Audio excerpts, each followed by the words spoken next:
আমাদের পশ্চিমবঙ্গে যত বড় বড় কালী পুজো হয় সেই তালিকায় উত্তর কলকাতা যে অন্যতম তা তো আপনারা সকলেই জানেন। তাই সেখানকার বাসিন্দা হওয়ার সুবাদে ঠাকুর দেখার সেই সুযোগ হাতছাড়া কি করে করি বলুন।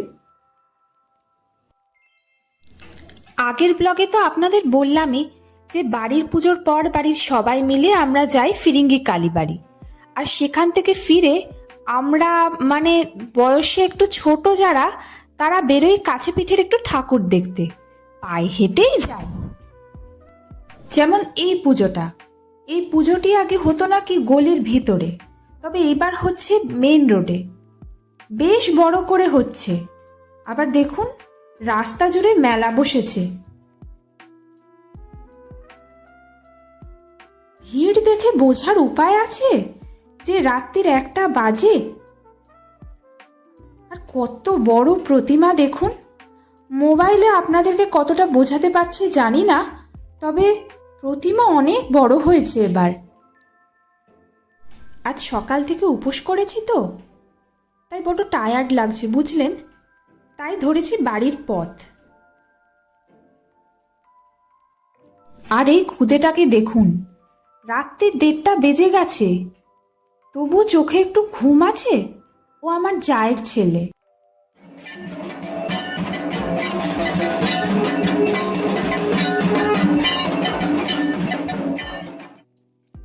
চিনতে পারছেন শাক হাতে ওই বাচ্চাটিকে? ফিরে এসে একটু মণ্ডপে বসলাম। পুজো অনেকক্ষণ শুরু হয়ে গেছে, তবে সারাদিনে উপোস করে সারা রাত জেগে আর পুজোটা দেখা হয়ে ওঠে না। নমস্কার, আমি পায়েল।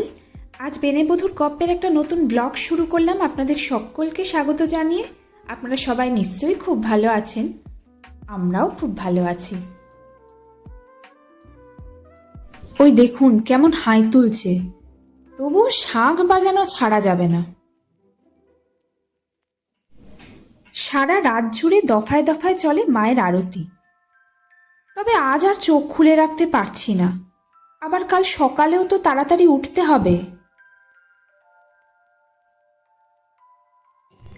আজ 21শে অক্টোবর, কাল তো ছিল কালী পুজো। সেই ব্লগ তো অলরেডি আপনাদের সাথে শেয়ার করেছি। আজ পাড়ার পুজো আর বাড়ির পুজো দু জায়গাতেই ঘট বিসর্জন, দধিকর্মা, তারপরে পাড়ার পুজোয় আছে সিঁদুর খেলা। এখন সেটাই খেলতে যাব, তবে একটা খুব বড় ভুল হয়ে গেছে। বাড়ির পুজোর যে দধিকর্মা আর ঘট বিসর্জনের ভিডিওটা না আর রেকর্ড করা হয়নি, তো ওটা আপনাদের সাথে একদমই শেয়ার করতে পারবো না। তো ঠিক আছে, পাড়ার পুজোর দধিকর্মা, সিঁদুর খেলা এগুলো শেয়ার করছি, আর রাত্রির বেলাতে যাব বিসর্জন, সেই ভিডিও আপনাদের সাথে শেয়ার করব। চলুন এখন সিঁদুর খেলে আসি। কাল রাতের পর আজ এই প্রথম এলাম মণ্ডপে। ঠাকুর মশাইও চলে এসছেন, তবে এইবারটা একটু বেশি বেলা হয়ে গেছে। কালকের পুজোর পর আসুন দেখাই একটু মায়ের মুখটা আপনাদের।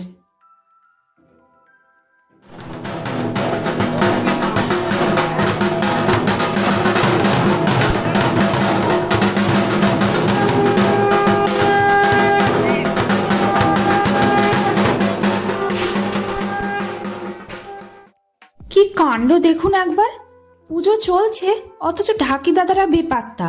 তোতো দাদা আর তার জামাইবাবু মিলেই ঢাক বাজালো, বেশ বাজিয়েছে বলুন। আর এদিকে দেখুন দধিকর্মা মাখা চলছে।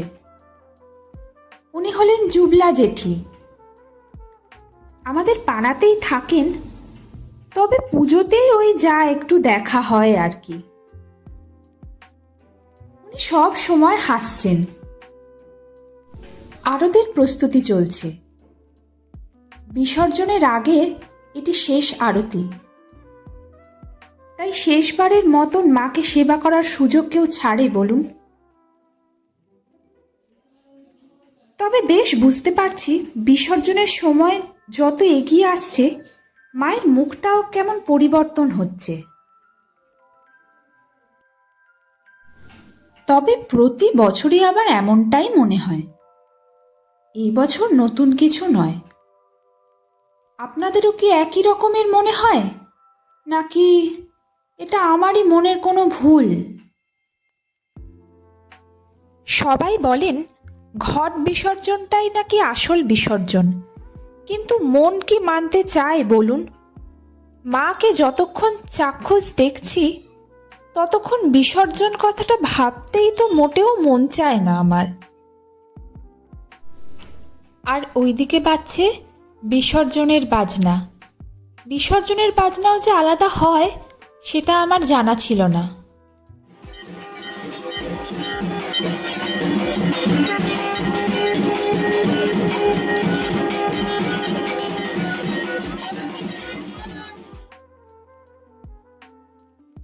সিঁদুর খেলার আগে মায়ের পায়ে সিঁদুর ছুঁয়ে প্রত্যেকের হাতে দেওয়া হয়।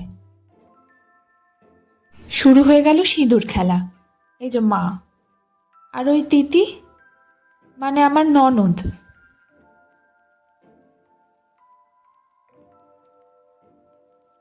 ওই দেখুন টুক করে গালে লাগিয়ে দিল কেমন। আমিও আর সুযোগ ছাড়ি, আবার ছবি তোলার জন্য পোজ দিতে বলছে। দুর্গাপুজোয় আমাদের খুব একটা সিঁদুর খেলার সুযোগ হয়ে ওঠে না জানেন, কিন্তু কালী পুজোয় এই সুযোগ আমরা সুদ সমেত উসুল করে নিই এক্কেবারে। আর পুরো পাড়া এই পুজোয় হয়ে ওঠে একটা গোটা পরিবার। তবে আমার যা নূপুর, ওকে এবার দেখা যাচ্ছে না, কারণ পায়ে ব্যান্ডেজ বেঁধে সে ঘরে বসে আছে। আর এই ভিডিওগুলো তুলে দিয়েছে আমার নন্দাই আর দেবাশিস মিলে। আর সব শেষে আমরা সবাই একসাথে ছবি তুলি। দালানে বসে একটা ভালো ছবি তুলে দিতে বলেছিলাম জানেন দেবাশিসকে। দেখুন কেমন হাসাচ্ছে, এমনটাই করে সারাক্ষণ। আমার আর তিতির আবদারে আমার নন্দাইয়ের তোলা কিছু ছবি বড্ড ভালো তুলেছে বলুন। এবার মাকে বরণ করে নেওয়ার জন্য বেদি থেকে নিচে নামানো হয়েছে। আমি দিচ্ছি গঙ্গা জল, মা হাতে নিয়েছে স্ত্রী, আর সব শেষে বরণের থালা হাতে আমার মেজ জেঠি শাশুড়ি মা, আর উনিও আমাদের পাড়ারই এক জেঠি। বড্ড ভারী তো থালাটা, তাই দুজন মিলে ধরেছে। আর তিতি বেচারি হাতে কিছুই পায়নি। এই বরণের থালাটির খুব ডিমান্ড জানেন। মাকে তো বরণ করাই হয়, আর সেই একই বরণ ডালা ব্যবহার করা হয় পাড়ায় যদি কারোর ছেলের বা মেয়ের বিয়ে থাকে। আমার বিয়েতেও তাই করা হয়েছিল।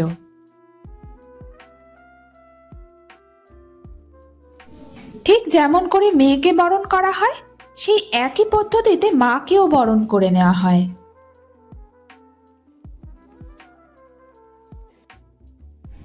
আমার বিয়ের প্রথম বছর যখন মাকে প্রথমবার বরণ করেছিলাম, সেদিন প্রথম বুঝতে পারলাম বিয়ের পরের দিন নিজের মেয়েকে কাছছাড়া করতে বাবা মায়ের মনের অবস্থাটা ঠিক কি হয়। মাকে একটু আদর করে আবার পরের বছরে আসার জন্য নেমন্তন্ন করে দিলাম। তবে ভিডিওটা করতে করতেই চোখটা যেন কেমন ঝাপসা হয়ে আসছে।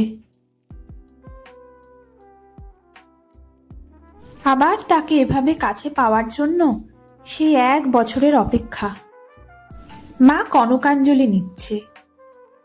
ভাগ্যের কেমন খেলা দেখুন, ছেলের মা হয়েও কনকাঞ্জলি নিতে হলো কিন্তু।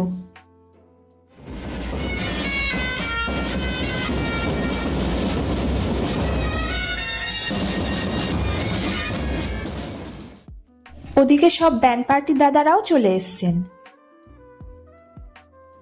আর এই যে খেয়ালি খেলাঘর লেখা গাড়িটি, এই গাড়িটিতে করেই মাকে নিয়ে যাওয়া হবে। এবারের মতন মা রওনা দিলেন। আর গঙ্গার ঘাট পর্যন্ত এরকমভাবে চামড় দিয়ে মায়ের সেবা করা হয় আর ধুনো দেয়া হয়।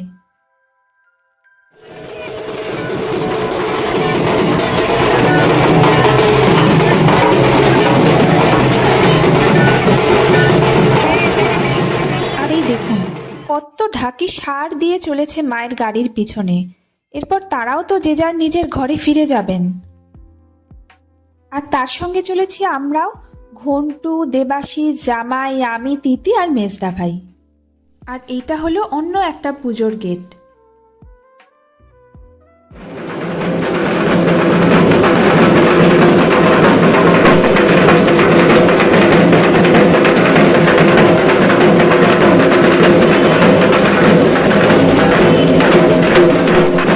গাড়ি সিগন্যালের জন্য একটু আটকে ছিল, তাই একটু ওনারা বাজিয়ে নিলেন। বেশ বাজালেন বলুন।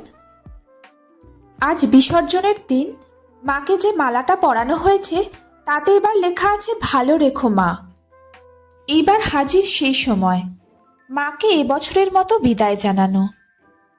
আবার সেই একটা বছরের অপেক্ষা।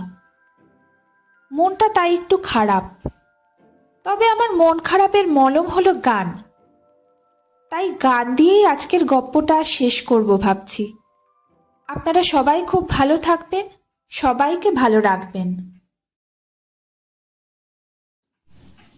দেখো আলোয় আলো আকাশ, দেখো আকাশ তারায় ভরা, দেখো যাওয়ার পথের পাশে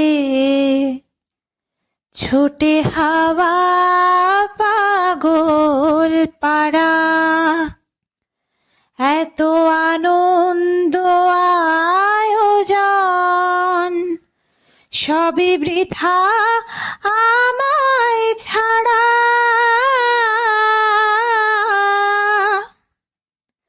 ভরে থাকুক আমার মুঠো, দুই চোখে থাকুক ধারা। এলো সময় রাজার মতো, হলো কাজের হিসেব সারা।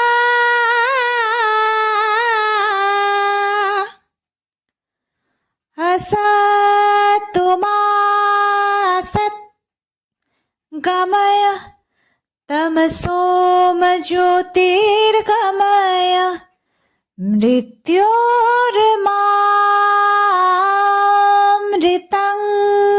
गमय।